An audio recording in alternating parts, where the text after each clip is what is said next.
मतलब समझे और इसका मैसेज कहां तक जा रहा है ये आपको बताएं। उससे पहले कुछ बड़ी खबरें वॉर जोन से आ रही हैं, वो दिखाते हैं आपको। बड़ी खबर डोनेस्क से है। डोनेस्क में रूसी सेना का बहुत बड़ा हमला। देखिए, डोनेस्क में हमला बहुत बड़ा हुआ है। टॉस 1A रॉकेट लॉन्चर से बारूदी बारिश कर दी गई है यहां पर रूस की तरफ से। रूस ने बाकायदा हमले का विध्वंसक वीडियो जारी किया है। वीडियो में तबाह होते नजर आए यूक्रेनी ठिकाने। बैक टू बैक धमाकों में यूक्रेनी सेना को जबरदस्त नुकसान हुआ है।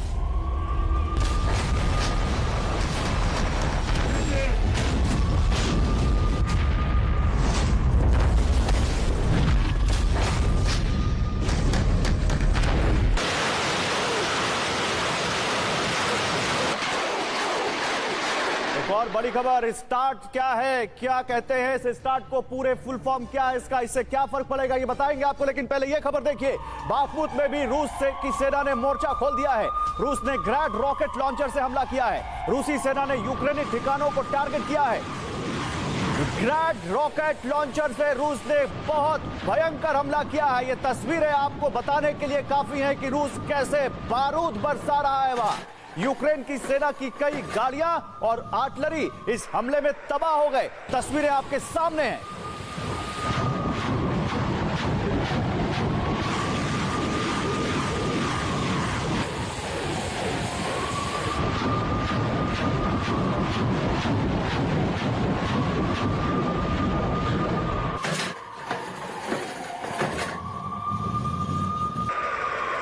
एक और बड़ी खबर जल्दी से आपको दिखाते हैं। वुलेदर में रूस का विध्वंसक हमला सामने आया है। बहुत बड़ी खबर, वुलेदर में रूस का विध्वंसक हमला। जंगी मैदान में गरजी रूस की हॉवित्जर तोपें। ये रूस की हॉवित्जर तोपों की तस्वीर है। चुन चुन कर यूक्रेनी सेना को टारगेट किया गया। वीडियो में तबाह होते नजर आए यूक्रेनी ठिकाने। ये वुलेदर में कैसे रूस ने यूक्रेन की सेना को टारगेट किया है ये दिखा रहे हैं अब आपको।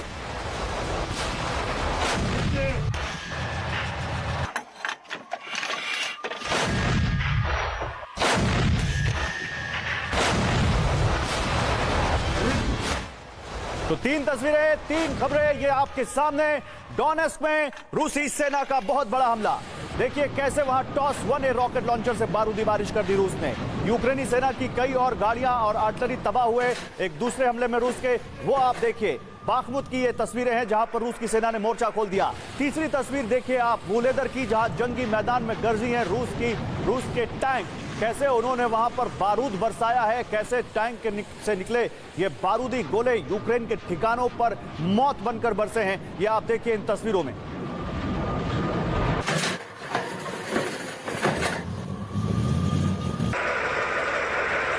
एक और बड़ी खबर जल्दी से आपको दिखाते हैं। रूस पर यूक्रेन की आर्मी का जबरदस्त पलटवार देखने को मिल रहा है। बड़ी खबर आपके सामने, रूस पर यूक्रेन की आर्मी का जबरदस्त पलटवार। एक्शन में नजर आए कई हाइमार्स रॉकेट सिस्टम।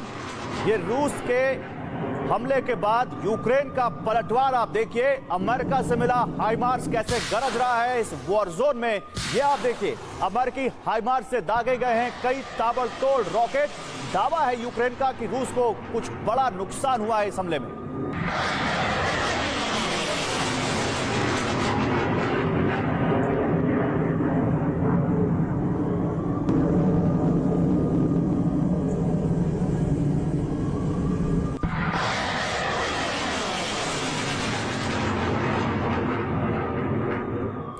तो स्टार्ट सुनने में एक पॉजिटिव शब्द लगता है, लेकिन इसका जो असर है वो बड़ा नेगेटिव होने वाला है दुनिया पर।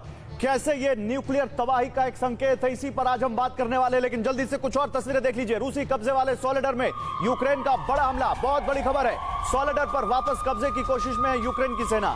सोलेडर वो गांव है जिस पर जेलेंस्की ने खुद मीडिया के सामने आके कहा था कि हाँ, वहां पर रूस का कब्जा हो गया है, वो हमारे हाथ से निकल चुका है। अब यूक्रेनी जवानों ने वहां पर फिर से कब्जे की कोशिश शुरू कर दी है। रूसी पोस्ट पर यूक्रेन ने मिसाइलें दागी है। रेल की पटरियों के पास मौजूद थी रूसी पोस्ट। सोलेडर में रेल की पटरियों के पास बारूद बरसाया है यूक्रेन ने।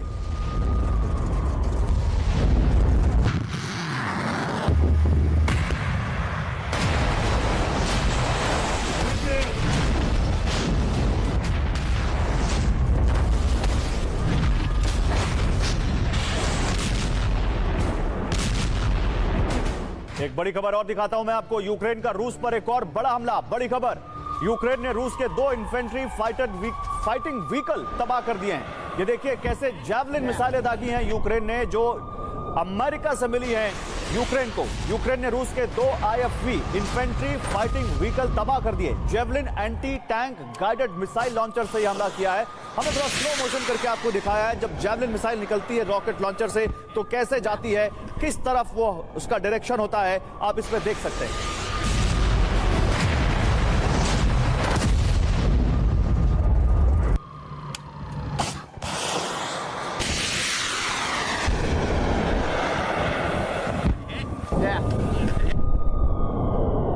तो 3 तस्वीरें, 3 खबरें एक बार फिर से आपके सामने। अब देखिए, अभी हमने आपको पहले जो 3 तस्वीरें दिखाई थी, 3 खबरें वो रूस के हमले की थी। अब ये यूक्रेन के पलटवार की 3 तस्वीरें हैं। रूस पर यूक्रेन की आर्मी का जबरदस्त पलटवार, हाइमार्स से पहली तस्वीर। सोलेडार में एक बार फिर से यूक्रेन कब्जे की कोशिश में रेल की पटरियों पर बारूद बरसाया, उसने दूसरी तस्वीर।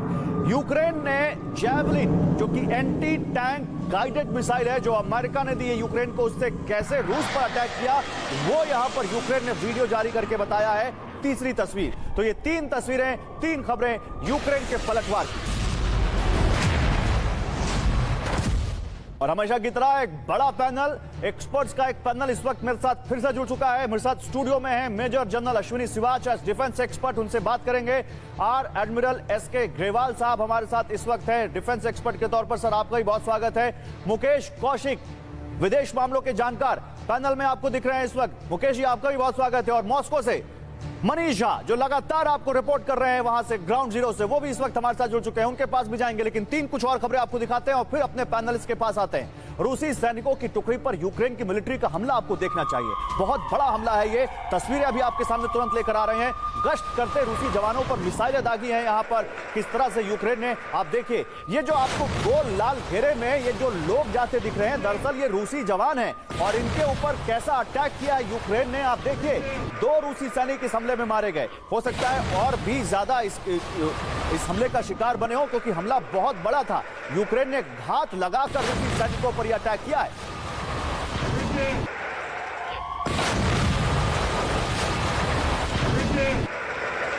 एक और विजुअल दिखाते हैं आपको, एक और तस्वीर वॉर जोन से, बीच जंग से यूक्रेन की रूसी सेना पर बहुत बड़ी स्ट्राइक, एयर स्ट्राइक है ये। अटैक हेलीकॉप्टर से ताबड़तोड़ मिसाइलें दागी हैं यूक्रेन ने। देखिए, ये मिसाइलें दागने का वीडियो। रूस की एयर स्ट्राइक में रूसी सेना के ठिकाने तबाह हो गई है। रॉकेट दाग रहा है रूस के ठिकानों पर यूक्रेन का कॉम्बैट हेलीकॉप्टर। ये तस्वीरें देखिए, ये एयर स्ट्राइक यूक्रेन की है। यूक्रेन ये तस्वीरें जारी करके बता रहा है कि हमारे पास भी कम घातक हथियार नहीं है, और कुछ इस तरह उसने हमला किया अपने कॉम्बैट हेलीकॉप्टर से।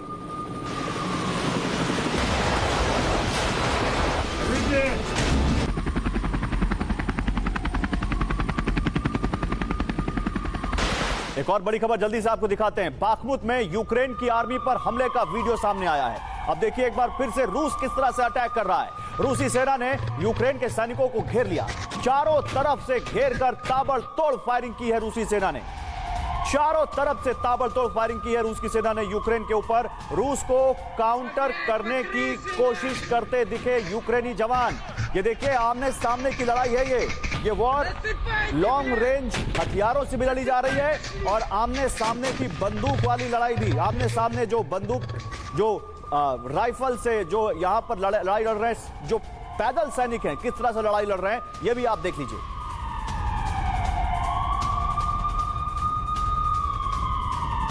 तो रूस को काउंटर करने की कोशिश में यूक्रेनी जवान भी दिखे हैं। इस बीच एक बड़ी खबर है, देखिए ये खबर आपको देखनी चाहिए, क्योंकि ये खबर नए वर्ल्ड ऑर्डर से जुड़ी हुई है। ये खबर जियोपॉलिटिक्स से जुड़ी हुई है। चीन के टॉप डिप्लोमेट से पुतिन की मुलाकात हुई है। चीन और रूस इस वॉर के बाद काफी करीब आए हैं और चीन के टॉप डिप्लोमेट से पुतिन की मुलाकात क्या कहती है। चीन के पूर्व विदेश मंत्री वांग यी ने रूस का समर्थन किया। वांग यी ने मॉस्को की जमीन से अमेरिका को चेतावनी दी है। चीन के टॉप डिप्लोमेट वांग यी कल ही मॉस्को पहुंचे हैं।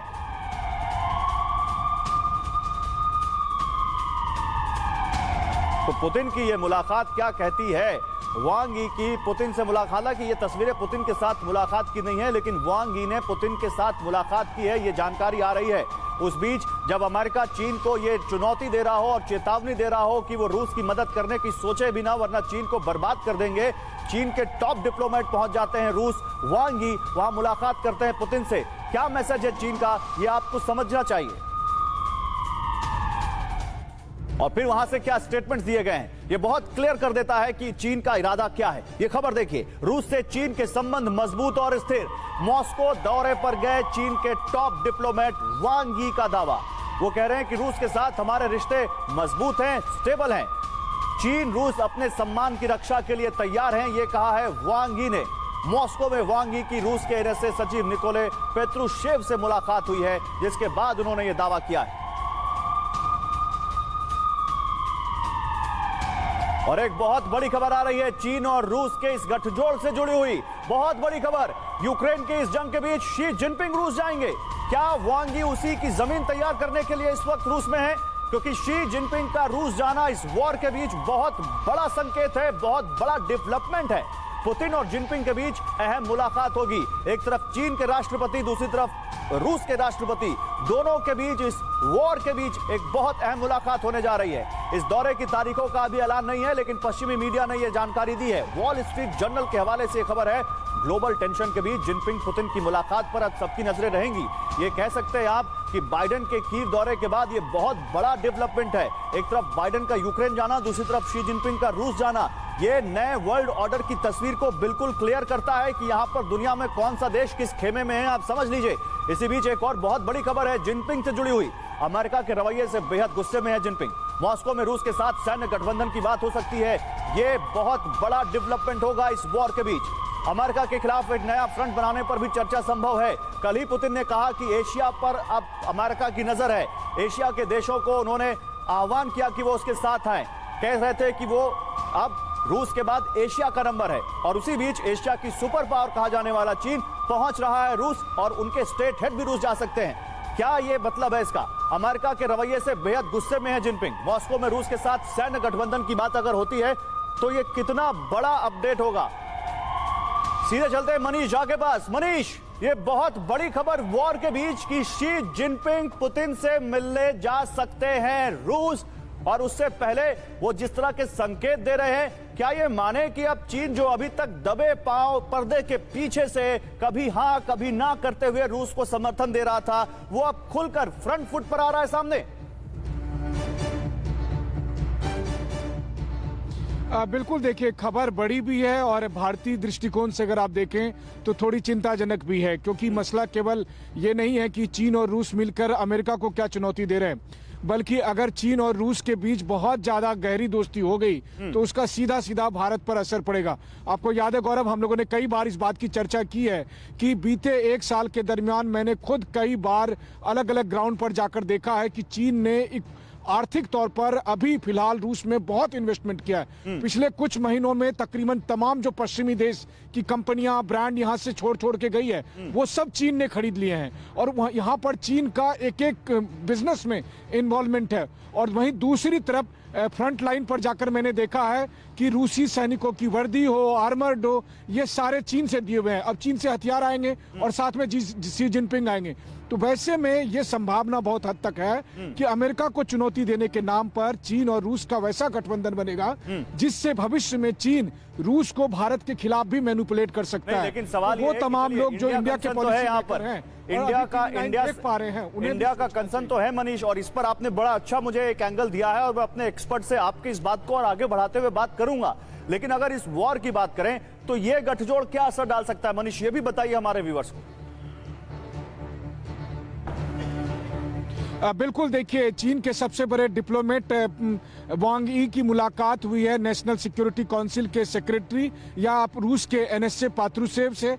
पात्रुशेव जो है वो किसी जमाने में पुतिन के सीनियर होते थे केजीबी में, आजकल पुतिन उनके सीनियर है, और ये सब मिलकर एक पृष्ठभूमि तैयार कर रहे हैं जब शी जिनपिंग मॉस्को आएंगे। आपको याद होगा कि युद्ध शुरू करने से पहले पुतिन खुद बीजिंग गए थे और वहां से आने के बाद 24 फरवरी को युद्ध शुरू हुआ था, और अब शी जिनपिंग युद्ध के 1 साल पूरे होने के बाद अगर यहां आते हैं और पुतिन और शी जिनपिंग यहां पर एक साथ मिलकर बाइडेन को या नाटो ताकतों को चुनौती देते हैं तो निश्चित तौर पर वो एक ऐसा अलायंस बन रहा है जो बहुत हद तक शुभ संकेत नहीं है, क्योंकि इसमें रूस होगा, चीन होगा, नॉर्थ कोरिया होगा, ईरान होगा, सीरिया होगा। तो ये एक अलायंस एक तरफ होगा तो भारत जैसे देश, अगेन मैं फिर कह रहा हूं, उनके पास बहुत लेवरेज नहीं होगा कि वो बहुत दिन तक तटस्थ भूमिका में रह सके। बहुत बड़ी बात आप कह रहे हैं, बहुत शुक्रिया मनीष। मुझे मालूम है वहां पर मौसम बहुत ज्यादा ठंडा है और बहुत ज्यादा विषम परिस्थितियों में आप रहकर हमारे लिए रिपोर्टिंग वहां पर कर रहे हैं। ज्यादा आपका समय नहीं लूंगा, बहुत शुक्रिया, आपसे आगे बात करते रहेंगे। फिलहाल हमारे साथ एक बड़ा पैनल है, उनसे हम बात करते रहेंगे, लेकिन आपको जल्दी से बताते हैं कि हम ये जो बात कर रहे हैं शी जिनपिंग का रूस दौरा और अमेरिका और रूस के बीच ये स्टार्ट नाम का जो समझौता था, ये स्टॉप होना, ये कितना बड़ा संकेत दे रहा है ये आप समझिए। पहले पश्चिम के खिलाफ पुतिन का मोर्चा तैयार, अमेरिका के खिलाफ मैदान में शी जिनपिंग। अमेरिका और चीन एक दूसरे के कट्टर दुश्मन हैं, ये तो हम सब जानते हैं, लेकिन इस वॉर में अभी चाइना उस तरह से बिल्कुल फ्रंट फुट पर नहीं आया। अब शी जिनपिंग का जाना, क्या यह तय है कि अब चाइना फ्रंट फुट पर आ रहा है साल भर के बाद इस वॉर में? यह बहुत बड़ा सवाल है। फिर कुछ दिनों में मॉस्को जाने का जिनपिंग का प्लान, बातचीत तो यहां से भी हो सकती थी। आपको याद होगा जब यह वॉर शुरू हुई थी, जब विंटर ओलंपिक्स चल रहे थे चाइना में, तो पुतिन उस विंटर ओलंपिक्स के बहाने वहां गए थे और उसी के बाद उन्होंने इस वॉर का ऐलान कर दिया था। अब शी जिनपिंग जब मॉस्को आ रहे हैं तो क्या यह वॉर एक नए एक्सटेंट पर जाएगी, इस पर बात करेंगे। और तीसरा, रूस को घातक हथियार अगर चीन देगा तो यह इंटेंसिटी कितना बढ़ाएगा इस वॉर का? क्या अब अमेरिका को 2 मोर्चों पर लड़ना पड़ेगा, एक मोर्चा रूस का, दूसरा मोर्चा चीन का? देखिए खास बात क्या है, समझिए इस पूरे मामले की। कल ही जिनपिंग ने अधिकारियों के साथ एक सीक्रेट मीटिंग की। उस सीक्रेट मीटिंग के बाद उन्होंने कहीं ना कहीं कुछ तो प्लान बनाया है। चीन पर जेलेंस्की के बयान से जिनपिंग बेहद गुस्से में है, क्योंकि जेलेंस्की ने चीन को भी चुनौती दे दी कि चीन इसमें ना पड़े। जिनपिंग को पता है कि रूस तो अगली बारी चीन की होगी, यानी चीन जानता है कि अगर रूस हारा तो फिर दुनिया में जो हाइपर सुप्रीमेसी हो जाएगी अमेरिका की, उसके तले चीन को भी आना पड़ेगा। आप समझिए इस बात को। जिनपिंग पुतिन मिले तो क्या सैन्य गठबंधन पर चर्चा हो सकती है, अमेरिका को धूल चटाने की रणनीति तो जरूर बनेगी, नया वर्ल्ड ऑर्डर सेट करने की कोशिश होगी जो अमेरिका और यूरोप लेस हो सकता है, और ताइवान पर पुतिन का साथ मिल सकता है चीन को, तो चीन वाकई बड़ा मजबूत हो जाएगा। तो कहीं ना कहीं हर तरफ से यह कोशिश है कि अपने जो स्कोर हैं उनको सेट किया जाए। जनरल सिवाच से शुरुआत करते हैं अपने इस डिबेट की। जनरल सिवाच, जो मैंने कहा, क्या आपको लगता है इसके आगे भी कुछ है जो आप देख पा रहे हैं शी जिनपिंग के इस रूस के दौरे को लेकर? हाँ बिल्कुल, देखो ये सच्चाई है गौरव की, जो शी जिनपिंग अभी रूस का दौरा करेंगे उसका बड़ा महत्वपूर्ण है। देखो अभी तक जो चीन है रूस के साथ खुल के नहीं आया है। उसने रूस को हथियार नहीं दिए हैं जो कि ओपनली, अगर उसने हथियार दिए हैं तो वो नॉर्थ कोरिया के थ्रू दिए हैं, आमजन अम्यूनिशन। उसकी वजह है, उसकी सबसे बड़ी वजह है क्योंकि उसको लगता है अगर उसने हथियार दिए रूस को तो उसके ऊपर इकोनॉमिक सैंक्शन लग जाएंगे यूरोप और अमेरिका के, और उसका जो ट्रेड है $3 ट्रिलियन है यूरोपियन यूनियन और अमेरिका के साथ, तो वो उसके लिए बहुत नुकसान हो सकता है इकोनॉमिकली, तो वो खुल के नहीं आया। मगर जिस प्रकार से सिचुएशन बन रही है, क्योंकि ये डिप्लोमेसी का कोई अच्छा नुमाइंदा नहीं किया अमेरिका ने, दोनों के साथ एक प्रकार दुश्मनी ले ली, इकट्ठी चीन के साथ भी रूस के साथ, तो ये ऑटोमेटिकली है एनिमीज इज माय फ्रेंड। तो ये रूस और चीन का जो गठबंधन बन के आ रहा है वो मुझे लगता है एक बहुत बड़ा खतरा पैदा कर सकता है। मगर अभी भी मुझे लगता है जो चीन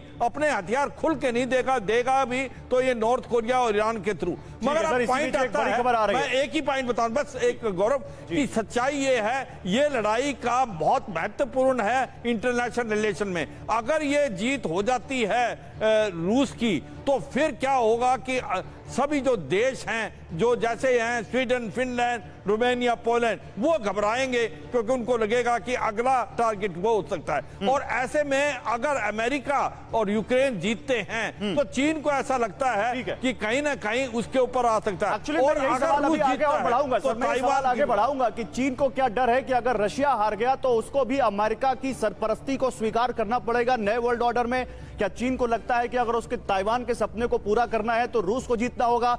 ये कुछ बड़े सवाल सवाल हैं, लेकिन उससे पहले जल्दी से मैं यहां पर एक बड़ी खबर बताना चाहता हूं। देखिए, ये जो बाइडेन और पुतिन की जो बयानबाजियां हैं, जो वार पलटवार है, वो थमने का नाम नहीं ले रहे हैं। अब एक और बड़ा अपडेट, बड़ा डेवलपमेंट, थोड़ी देर में पुतिन का एक और भाषण आने वाला है। बड़ा ऐतिहासिक भाषण होगा ये। मॉस्को के लुझनिकी स्टेडियम में पुतिन का संबोधन होने जा रहा है। थोड़ी देर में पुतिन ने एक बड़ा संबोधन किया, जिसमें उन्होंने करीब पौने 2 घंटे तक अपने देश के लोगों को संबोधित किया। अमेरिका, यूक्रेन, दुनिया भर को अलग अलग मैसेज दिए। ये आपको हम लाइव तस्वीरें दिखा रहे हैं लुझनिकी स्टेडियम मॉस्को से, जहां पर आप देखिए हजारों की संख्या में लोग मौजूद हैं। एक डेटा तो यह भी आया कि करीब 2 लाख लोग उस वक्त स्टेडियम में मौजूद होंगे जब पुतिन बोल रहे होंगे। ये डिफेंडर्स डे कार्यक्रम है जहां पुतिन गरजेंगे। पुतिन ऑलरेडी बहुत कुछ बोल चुके हैं। कार्यक्रम में 2 लाख से ज्यादा लोग शामिल हैं, यह बताया जा रहा है। आज पुतिन क्या बोलेंगे, आज पुतिन जब बोलेंगे तो उनकी बातों में अब अलग क्या होगा, इस पर हमारी नजरें टिकी हुई हैं। लेकिन हम बात करते हैं स्टार्ट की। आइए दिखाते हैं आपको कि कैसे इस स्टार्ट ने एक बहुत अच्छी चीज पर फुल स्टॉप लगा दिया है। आइए आपको दिखाते हैं जल्दी से एक बड़ी खबर। दुनिया में फिर मंडराया परमाणु हमले का खतरा, न्यूक्लियर तबाही, जिसकी तरफ हम इशारा कर रहे हैं। आइए जल्दी से आपको यह खबर बताएं और फिर एक्सपर्ट्स के पास चलें।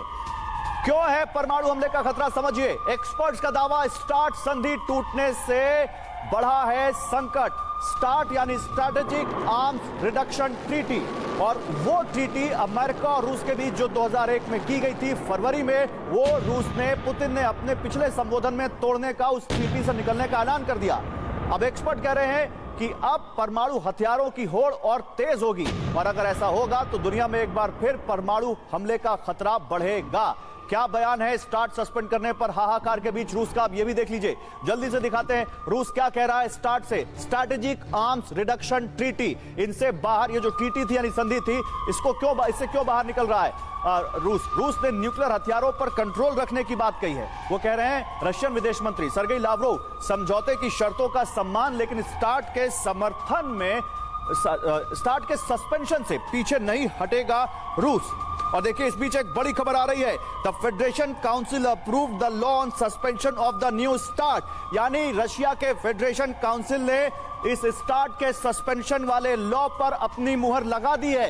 यानी कल पुतिन ने बोला और आज रशिया के फेडरेशन काउंसिल ने इस पर मुहर लगा दी। Federation council approves law on suspension of Russia's participation in START, यानी रशिया की जो फेडरेशन काउंसिल है उसने उस कानून पर मुहर लगा दी है जो रूस के इस स्ट्रैटेजिक आर्म्स रिडक्शन ट्रीटी से बाहर निकलने की बात कहता है। ये कितना बड़ा अपडेट है, ये क्या है और इससे क्या फर्क पड़ेगा, आइए जल्दी से बात करें। उससे पहले आपको बिग वॉल पर इस बारे में कुछ और जानकारी देते हैं। Start strategic arms reduction treaty, nuclear हथियारों की होड़ कम करने वाली संधि जिससे रूस बाहर हो गया है। खबर क्या है, दुनिया में न्यूक्लियर तबाही की आशंका बढ़ेगी क्योंकि रूस जैसा बड़ा, सबसे ज्यादा परमाणु संपन्न देश इससे बाहर हो गया है। पुतिन ने न्यू स्टार्ट संधि से खुद को अलग कर लिया है और खुद उन्होंने ऐलान किया इस बात का कि वो अब इस संधि से बाहर हटेंगे। संधि में क्या है, परमाणु वॉरहेड की संख्या यानी परमाणु हथियारों की संख्या 1550 तक सीमित करने का इसका मकसद था, जो अभी रूस के पास 5 से 6000 के बीच है। ICBM, intercontinental ballistic missiles, SLBM, इन समेत 700 स्ट्रैटेजिक हथियारों की तैनाती इसमें अब थी। अब वो देखना होगा क्या होगा। कब लागू हुई स्टार्ट संधि, मैंने आपको बताया फरवरी 2011 में ये संधि लागू हुई थी। फरवरी 2011 यानी करीब 12 साल पहले। 12 साल की सारी मेहनत पर पानी फिरता दिख रहा है। अब सवाल है कि नई स्टार्ट संधि की वैलिडिटी क्या थी। 2011 से 2021 तक थी और फिर इसे बढ़ाकर 2026 तक किया गया था। अब 2026 तो अभी आया नहीं है। नई स्टार्ट संधि टूटने से क्या खतरा है, रूस और अमेरिका में परमाणु हथियारों की होड़ मच सकती है। ये तो बड़ा बेसिक है, लेकिन इसके आगे क्या है। रूस नए हथियार बनाने के लिए परमाणु टेस्ट कर सकता है। रूस से मुकाबले के लिए अमेरिका भी परमाणु टेस्ट कर सकता है। नए परमाणु हथियारों का आंकड़ा भी साफ नहीं हो पाएगा क्योंकि इस संधि के तहत दोनों एक दूसरे के से अपने आंकड़े शेयर करते थे, अब करेंगे नहीं क्योंकि संधि से बाहर निकल गए हैं। सवाल यह है तो फिर होगा क्या आगे, क्या दुनिया में यह होड़ मचेगी। मेरे साथ इस वक्त रियर एडमिरल ग्रेवाल सर हैं, उनके पास चलते हैं। एडमिरल ग्रेवाल, आपका क्या एनालिसिस है इस स्टार्ट संधि से? अगर रूस बाहर आया है तो जाहिर सी बात है अपने आप ये संधि अब खत्म होती है और अब फेडरेशन काउंसिल ने भी इस पर मुहर लगा दी है। क्या आप देख पा रहे हैं आगे, क्या ये न्यूक्लियर तबाही की तरफ बढ़ेगा, इससे ये मुल्क? मेरे अंदाजे से ऐसा कुछ नहीं होगा, क्योंकि रशिया का जो मिलिट्री डॉक्ट्रिन है उसमें यूज ऑफ न्यूक्लियर वेपन काफी क्लियरली स्पेसिफाइड है कि अगर देश के एग्जिस्टेंशियल खतरा हुआ तो वो न्यूक्लियर हथियार यूज करेंगे। इस ट्रीटी के कारण एक चीज होती थी कि आपस में दोनों अमेरिका और रशिया अपने हथियारों की खबर देते थे एक दूसरे, वो बंद हो जाएगा। बाकी यूज इतना कोई आसान नहीं है और बड़ी समझदारी से होगा, ऐसा कुछ नहीं है, क्योंकि युद्ध अभी खतरनाक हो चुका है लेकिन इतना खतरनाक नहीं हुआ है कि इस मोड़ पर आ गया है। हाँ, ये एक चीज दर्शाता है कि रूस का अमेरिका में अभी विश्वास खत्म हो गया है, क्योंकि काफी स्टेटमेंट्स आई हैं जिसमें क्लियरली बाहर आया है कि मिन्स्क ट्रीटी के पीछे नेटो और अमेरिका ने यूक्रेन को रूस के साथ लड़ाई के लिए तैयार किया और मिन्स्क संधि को नहीं माना था। तो अभी एक तरह से उसके ऊपर अमेरिका के ऊपर प्रेशर है कि हम आप पर विश्वास नहीं करते। ठीक है, लेकिन सवाल यह है कि अगर ऐसा है, आप कह रहे हैं कि ऐसा कुछ नहीं होने वाला, तो इसका असर दुनिया पर क्या पड़ेगा? शिवाज सर कुछ कहना चाह रहे हैं? जी सर। देखो, ऐसा है कि गौरव, इसका फर्क यही पड़ेगा कि जो जितने हथियार हैं पूरे वर्ल्ड के अंदर, उसका 90% हथियार रूस और अमेरिका के पास है। रूस के पास 6,200 के करीब है और अमेरिका के पास 5,500, 6,000 से भी ज्यादा। और सच्चाई यह है कि 2011 के बाद न्यूक्लियर हथियारों का कोई भी परमाणु बम नहीं किया गया। एक प्रकार से स्टैट के कारण बंदश थी, वो अब खुल जाएगी, तो अब दोनों तरफ से एक होड़ लग जाएगी न्यूक्लियर हथियार। और जितने न्यूक्लियर हथियार यूज होने के हैं वो एक खतरा पैदा करते हैं, इसमें कोई शक नहीं। और ये भी बताऊं मैं राहुल, ये जो है गौरव, ये जो है अभी सस्पेंड हुई है, इससे निकला नहीं है रूस बार बार कर रहा है हमने सस्पेंड किया। सस्पेंशन भी अब जिस तरह से माहौल बन रहा है मुकेश जी, वो क्या आपको लगता है कि कोई उम्मीद है कि अब किसी मोड़ पर जाकर अब रूस और अमेरिका का कोई पैचअप होगा इतने हालात बिगड़ने के बाद? और जो हम स्टार्ट संधि की बात कर रहे हैं, अगर रूस इसको सस्पेंड भी करता है तो क्या दुनिया के दूसरे देशों को मोटिवेट नहीं करेगा? इन देशों को, ये जो दुनिया के देशों को ये देते हैं ज्ञान कि आप अपने यहाँ न्यूक्लियर बम मत बनाइए, वो उनसे नहीं कहेंगे कि आप अपना घर तो संभाल नहीं पा रहे, हमसे क्या कहने आ रहे हैं आप? बिल्कुल बिल्कुल गौरव, ये जो स्टार्ट संधि हुई थी वो बराक ओबामा और पुतिन के बीच में 2010 की बातचीत में हुई थी। और मुझे लगता है कि ये संधियां, ये समझौते, ये सद्भाव उस समय के होते हैं जब शांति काल चल रहा होता है। लेकिन अब दोनों देश युद्ध में हैं, तो इस संधि का वैसे भी कोई अर्थ नहीं रह गया था अगर वो सस्पेंशन भी करता है। लेकिन सिर्फ पोस्चरिंग है। ये बाइडेन की यूक्रेन यात्रा के तुरंत बाद पुतिन ने ये कदम उठाया है। जाहिर तौर पर वो दिखाना चाहते हैं कि हम अब हम न्यूक्लियर बटन तक भी प्रेस करने की स्थिति में हैं। हालांकि ये सिर्फ पोस्चरिंग है और न रशिया उससे हटना चाहेगा, क्योंकि अमेरिका और रूस ने स्टार्ट संधि उस समय की थी जब उनके ऊपर ये दबाव आ रहा था कि आप दूसरे देशों को, तो जो दूसरे परमाणु देश हैं उन पर तो आप नकेल कसने की बात करते हो, लेकिन खुद जो 90% परमाणु हथियारों का जखीरा लेके बैठे हो उसके दिशा में आप कुछ नहीं करते। तो ये सिर्फ पोस्चरिंग थी, सेल्फ डिक्लेरेशन जैसी संधि थी। इसका कोई असर न अमेरिका के परमाणु भंडार पर आया था, न रूस के परमाणु भंडार पर आया था। हाँ, ये पोस्चरिंग ही थी और पोस्चरिंग खत्म होने जा रही है। ठीक है, चलिए इसी बीच एक और बड़ी खबर में आता हूं मुकेश जी आप लोगों के पास। लेकिन बड़ी खबर देखिए, ब्रेकिंग न्यूज इस वक्त। हम बात परमाणु हथियार की कर रहे हैं, लेकिन दूसरे भी कुछ हथियार हैं जो यूक्रेन को लगातार अमेरिका सप्लाई कर रहा है। इसी से जुड़ी एक बड़ी खबर, यूक्रेन को long range GPS guided bomb देगा अमेरिका। अब अमेरिका ये जो जीपीएस गाइडेड बम है ये कितना नुकसान पहुंचाएगा, इस पे भी बात करेंगे। JDAM सीरीज के बम यूक्रेन को सप्लाई किए जाएंगे। 72 किलोमीटर दूर टारगेट को हिट कर सकती है ये GPS guided bomb. JDAM series US air force और नेवी इस्तेमाल करती है। तो ये जो JDAM सीरीज है जिसको अब यूक्रेन को देने वाला है अमेरिका, ये क्या है, क्या असर डालेगा, इसके क्या यूजेस है, जरा बात करते हैं। आइए जरा इस पे बात करते हैं, JDAM का असर क्या होगा। JDAM का असर, जो अभी तक बात हो रही थी तमाम हथियारों की, हमने जेवलिन की बात की, हमने यहाँ पर दूसरे हथियारों की बात की, स्कैंडर की बात की, हमने यहाँ पर टैंक्स की बात की, चाहे लेपर्ड हो, चाहे अब्राम्स हो, पेट्रियट की बात की, आइरिस की बात की। लेकिन ये JDAM क्या नहीं बला है, इससे क्या होगा, जरा बिग वॉल पर आइए दिखाते हैं आपको JDAM से क्या असर पड़ेगा और उसके बाद चलते हैं अपने एक्सपर्ट्स के पास। देखिए JDAM, नंबर 1, फ्रंट लाइन पर बड़ा हमला संभव है अगर ये हम बॉम्ब मिलता है यूक्रेन को। नंबर 2, रूसी सेना को रोका जा सकता है। नंबर 3, बिना क्लोज फाइट अब बड़ा हमला करना संभव है यूक्रेन की तरफ से और रूसी एरियल स्ट्राइक का जवाब देने में भी ये मददगार होगा। ये जेडैम के हम असर की बात कर रहे हैं जो जेडैम डाल सकता है, लेकिन जेडैम की और क्या खासियत है जल्दी से आपको दिखाते हैं और फिर अपने एक्सपर्ट्स के पास चलेंगे। देखिए आपके सामने 3D ग्राफिक्स के जरिए हम जेडैम दिखा रहे हैं आपको। 72 किलोमीटर की इसकी टारगेट रेंज है, 500 से 2000 पाउंड इसकी वजन की क्षमता है, जीपीएस गाइडेड है तो इसको कंट्रोल किया जा सकता है। यूएस एयरफोर्स और नेवी में यह इस्तेमाल होता है। अब सवाल यह है कि कितना असर डालेगा। हमारे साथ जनरल शिवाज है। जनरल शिवाज, ये बम कितना खतरनाक है और क्या असर डालेगा और क्या अलग है जो अभी तक यूक्रेन को दिया है अमेरिका ने? देखो सच्चाई यह है कि जो हथियारों का जगाड़ा दिया जा रहा है यूक्रेन को, पहले डिफेंसिव हथियार दिए, जेवलिन मिसाइल, स्टिंगर मिसाइल और स्विच ब्लेड ड्रोन, फिर ऑफेंसिव हाई मार्च दिया, high altitude mobility arty rocket system, उसके बाद M777 बस्तरबंद गाड़ियां और पेट्रोइड मिसाइल सिस्टम दिया, और अब टैंकों की बात हो रही है। अगर आप देखें चैलेंजर 2, लेपर्ड 2 और आपके जो अब्राहिम है, इसके साथ साथ जो जेडैम है इसको दिया जा रहा है। ये एक गेम चेंजर होगा क्योंकि इससे इसका अभी जो सोचने में आया है कि हो सकता है रूस एक स्प्रिंग ऑफेंसिव करेगा। अगर ये हथियार मिल जाता है यूक्रेन को तो ये एरिया टारगेट है, बहुत ज्यादा रेंज है और जो फोर्सेज वहां से अटैक करेगी, अगर ये बम डाला जाता है उस पर तो काफी फर्क पड़ेगा मनोबल। लेकिन एडमिरल ग्रेवाल हमारे साथ है क्योंकि अमेरिका की नेवी इसका यूज करती है। ओके सर, मैं आता हूं। एडमिरल ग्रेवाल, अमेरिका की नेवी इस हथियार का इस्तेमाल करती है। अभी रूस और यूक्रेन की जंग पानी तक तो नहीं पहुंची है, अभी वो लड़ रहे हैं जमीन पर, थोड़ा बहुत हमला आसमान से भी हो रहा है। ये जो जेडैम है ऑलरेडी हाइमार्स दे रखा है आपने, ऑलरेडी आपने वहां पर टैंक्स देने की बात कही है, ऑलरेडी उनके पास दूसरे हथियार जिनसे हाउजर आर्टिलरी जिनसे वो इस्तेमाल कर रहे हैं। ये जेडैम क्या अलग कर देगा सर? ये कन्वेंशनल वेपन है और ये स्टैंड ऑफ रेंज से फायर किया जाता है। इसका मतलब जो फायरिंग प्लेटफॉर्म है एयरक्राफ्ट, उसको नजदीक आने की जरूरत नहीं है, आर्टिलरी रेंज में नहीं आएगा।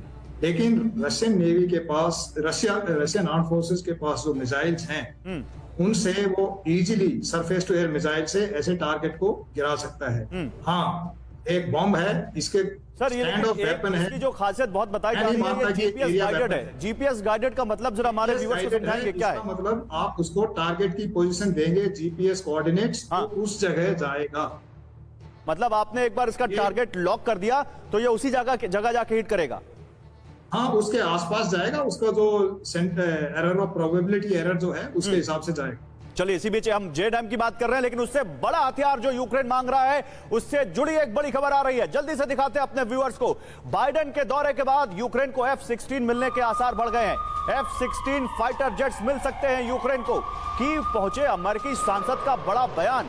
यूक्रेन को F-16 मिलने का मतलब क्या अब ये लड़ाई आसमान में छिड़ जाएगी? क्या अब एक तरफ से सुखोई और मिग गरजेंगे, दूसरी तरफ से F-16 गरजेगा? यूक्रेन को विध्वंसक हथियार सप्लाई करने की स्पीड तेज है, यह अमेरिका की तरफ से कहा जा रहा है। यूक्रेन को ATACMS और F-16 देने का माहौल बन रहा है।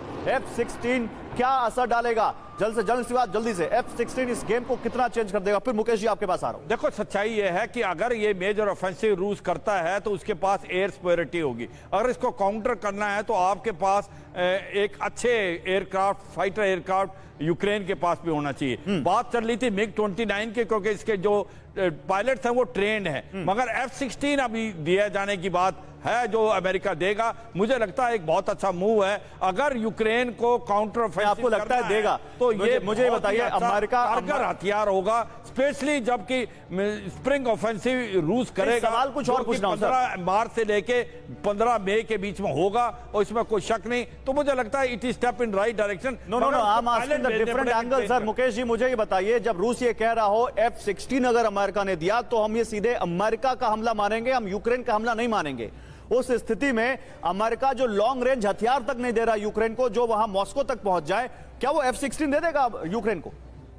मुझे नहीं लगता कि F-16 अमेरिका सप्लाई करेगा, लेकिन अगर करेगा भी तब भी आपने खुद हमारे जब एयर स्ट्राइक हुई थी तो नोटिस किया होगा कि हमारे विंग कमांडर अभिनंदन वर्तमान ने अपने MiG-21 से F-16 के परखचे उड़ा दिए थे। तो उनके पास MiG-21, MiG-29 सबका एक जखीरा, सुखोई का जखीरा रशियंस के पास है। F-16 इसमें कोई खास असर नहीं डाल सकता। ये अमेरिका की एक और पोस्चरिंग है, कमिटमेंट है युद्ध के प्रति।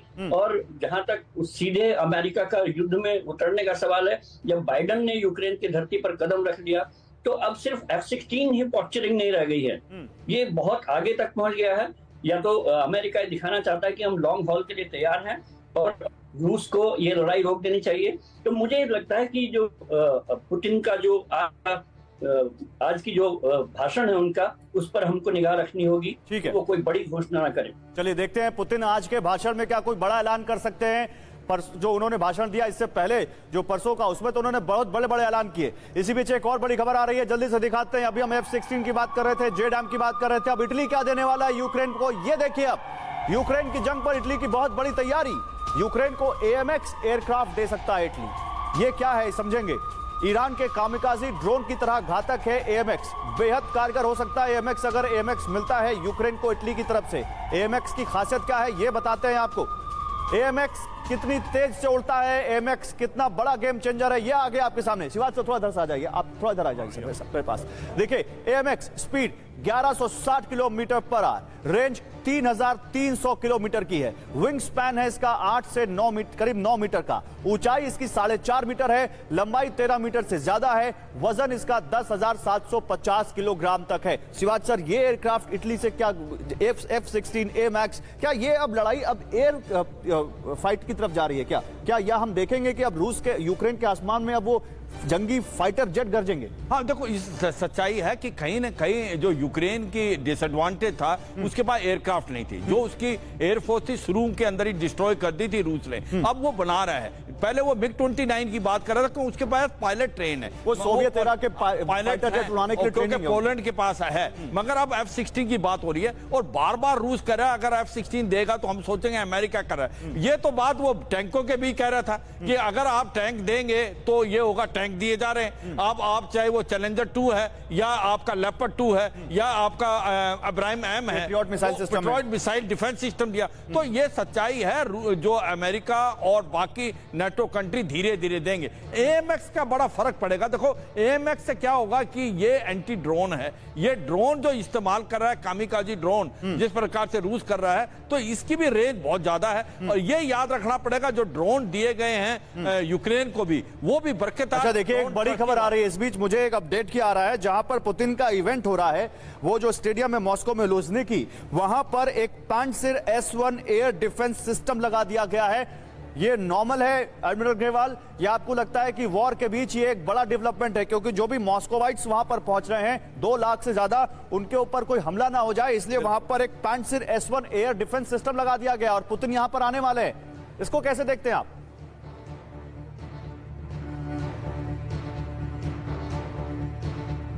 एडमिरल ग्रेवाल, आप अपना ऑडियो प्लीज अनम्यूट कर लीजिए, हम तक आवाज नहीं आ रही, शायद आपने म्यूट कर दिया उसे।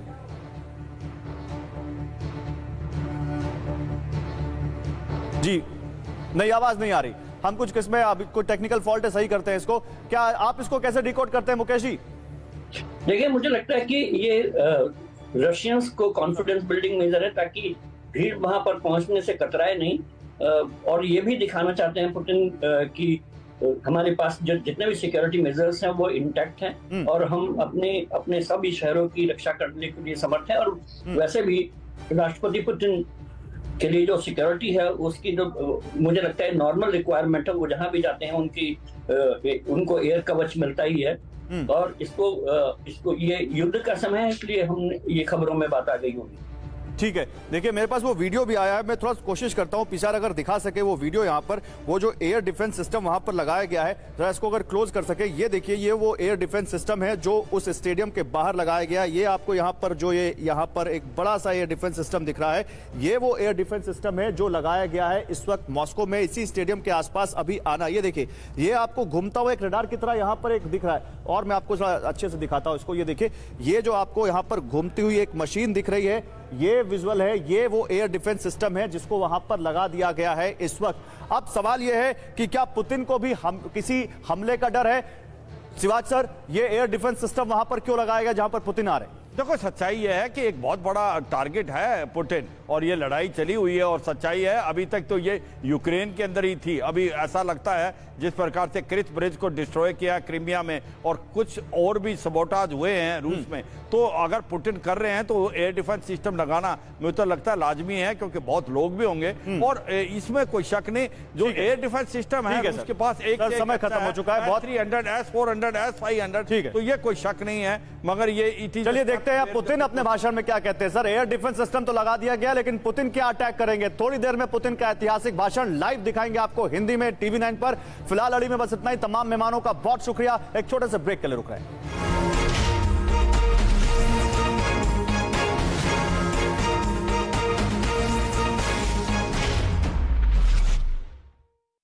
सुर्खियां प्रेजेंटेड बाय मुश्किल दिनों की शुरुआत से मेनोपॉज तक महिलाओं का नंबर 1 टॉनिक हेम पुष्पा। रोजले शिलाजीत केसर व मोती युक्त राजवैद्य रसायन वटी बढ़ाए जोश व स्टेमिना। स्पाइडर लॉक्स 30 सालों का अटूट विश्वास। Spider locks and accessories. Dry walk हवाई सबके दिल में समाये।